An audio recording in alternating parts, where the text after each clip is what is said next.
Charles Bridge, Prague's most famous landmark. Only the early birds among you will ever get to see it this empty. It's 7 a.m. and I've managed to beat the crowds. The bridge, the Vltava River, the spires. Now seems to be the perfect time to take it all in. The vibe is very special. Prague is one of the most visited cities in all of Europe, and that's not really surprising if you consider that it's been a political and cultural center in Europe since the Middle Ages. Prague is home to about 1.3 million people. Since it's my first time in town, I'm getting some help from one of them, actor and tour guide Christian Maestrik. First, I want to learn some basic Czech skills. I mean, I would like to be able to be polite a bit. So let's start with hello. Yes. So hello. It's quite funny because hello, if you say hello, it's like ahoy, but it's a little bit more familiar. So when you come to the shop and you say like ahoy, it's not the best thing you can do. So we say dobrý den, like guten tag you say, right? So guten tag is dobrý den. Dobrý den. Dobrý den. Almost perfect. Okay. Dobrý den. Dobrý den. Dobrý. Then you Dobrý den. Dobrý den. Then you should probably know how to say goodbye. Yes. Naschledanou. I will never say goodbye. Yeah. I will have to stay here forever. That's a good idea as well. We love people like you. All right. Naschledanou. Naschledanou. Yeah. Before the pandemic, the Old Town was often very overcrowded. A relaxing stroll through here was basically impossible. Although tourists have returned this year, it hasn't gotten out of control. There are about half as many as before the crisis, Christian tells me. Our first stop is the Old Town Square, in front of the Old Town Hall. A ticket for the tower costs 250 Czech crowns. Yep, Prague is part of the EU, but not the Eurozone. That's about 10 euros. At 41 meters, you have the city at your feet. Why is Prague then called the Golden City? I think it's in the time that they started to use it. Prague was one of the capitals of seat place of the Holy Roman Empire for the emperor, but we don't use it anymore. Actually, we locals don't use it as much. We use we use the expression "mother of 100 spires." You know, because if you look from the window from the bars, you can see there are spires everywhere, and actually, I would say there's even more definitely than 100 of them.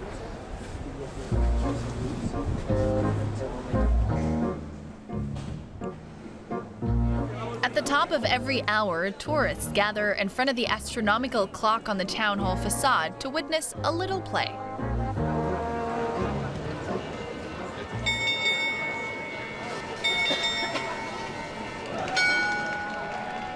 But the true highlight is the clock itself, built in 1410.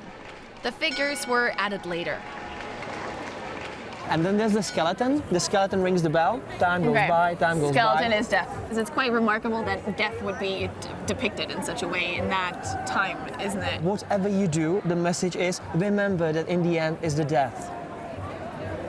So just like try to fill the life, fulfill life as much as you can do that. That's really beautiful.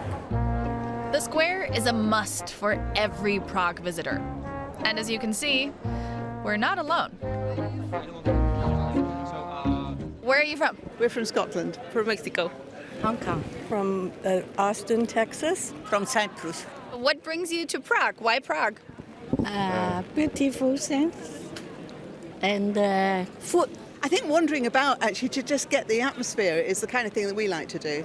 And just sort of soak it all in. It's a museum in itself. Oh, it's wonderful. I've always heard Prague was such a beautiful city, and it is. It's true what you hear about Prague's arts and culture. There was a piano player in the metro station and music on the bridge.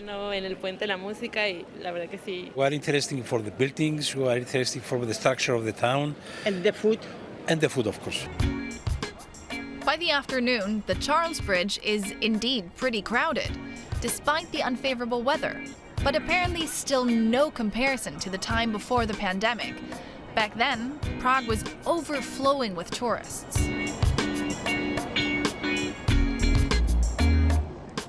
Prague was having a bit of a problem before the pandemic with over-tourism. Definitely. So how big of a problem is it then right now? We're slightly getting to the high numbers, but as I said before, we getting in 2019 we had like 8 million people coming to Prague, and now they say we are getting to like 40% of that. As a tour guide, you of course want people coming to your city, right? Definitely. So what's problematic about too many people coming, or that amount of people? It is through the atmosphere. You know, you see all these posters like the Prague Castle or Charles Bridge, like no people really like this romantic atmosphere. The over-tourism really kills the atmosphere and actually even destroys that thing, because imagine there's like tons of people coming, so it really destroys the static as well. You know, so. How can it be managed though? Because this is a beautiful city, and you've done like great work showing it to me. Thank you. But how can you keep people out? Honestly, I think there's because we have the inner city, but we have as well so many beautiful districts all around the main city. I mean the main center. So we have like districts which were really industrial, like Holešovice, Karlín, Žižkov. Then we have really posh areas like Bubenec or Vinohrady. So there's so many things to explore just in a wider city center. So what I think is the solution is just to a little bit direct the people out of the city center and to explore with them these beautiful areas. Thank you so much for sharing your city with me. It was a pleasure meeting you. Enjoy yourself. I'm going to take his advice and head out of the center. Sonia, who's also a tour guide, will show me this other side to Prague. We're off to Holešovice, the hip part of town. Fancy Wilhelminian buildings in a district that grew during the industrialization. This is where Sonia lives. She takes me to her favorite cafe, Cukrarna Alchimista.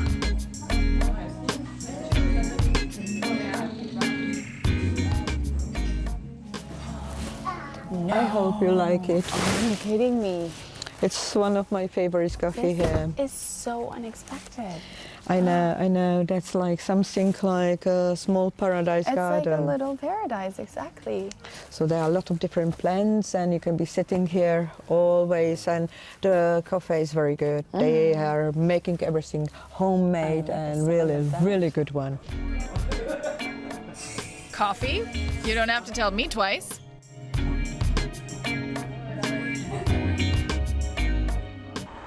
Sonia tells me that only 20 years ago, Holešovice was a gray and dull part of town that has seen a lot of change in the past years. So you chose to live here. What is it you appreciate about Holešovice? The life, the freedom, the relax, no rush.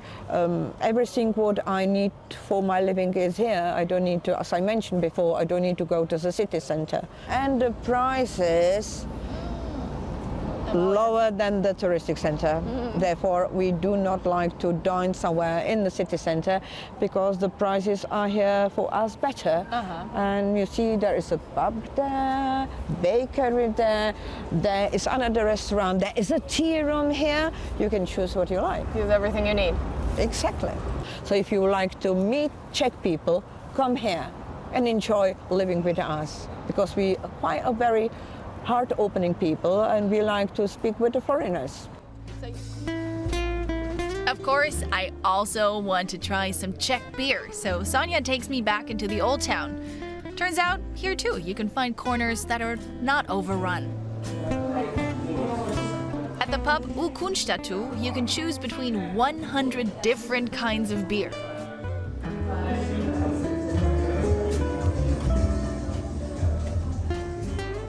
Na zdraví. Na zdraví.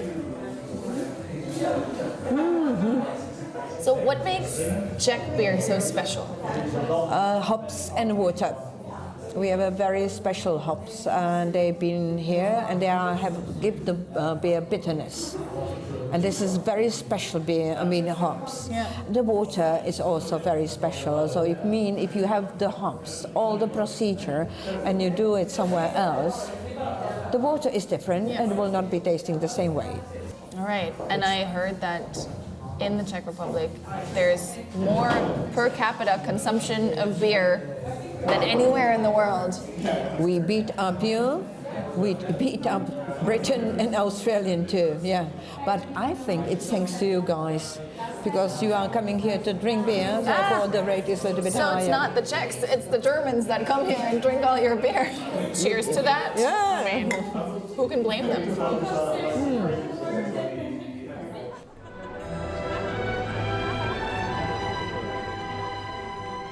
Night has fallen and time has come to bid Prague farewell. Back where it all started, on Charles Bridge. And even if this time I'm not entirely by myself, the mass tourism that plagued the city before the pandemic has not returned the way many feared. And hey, who can blame people for being attracted to this beauty? It's a perfect blend of history and modernity with so much to offer, especially off the beaten path. That's it. My day in Prague is already over. There is, of course, a lot more to see and discover, but I still hope you enjoyed to get a little taste of the Czech capital. Time now for me to say goodbye, or better yet, nashledanou.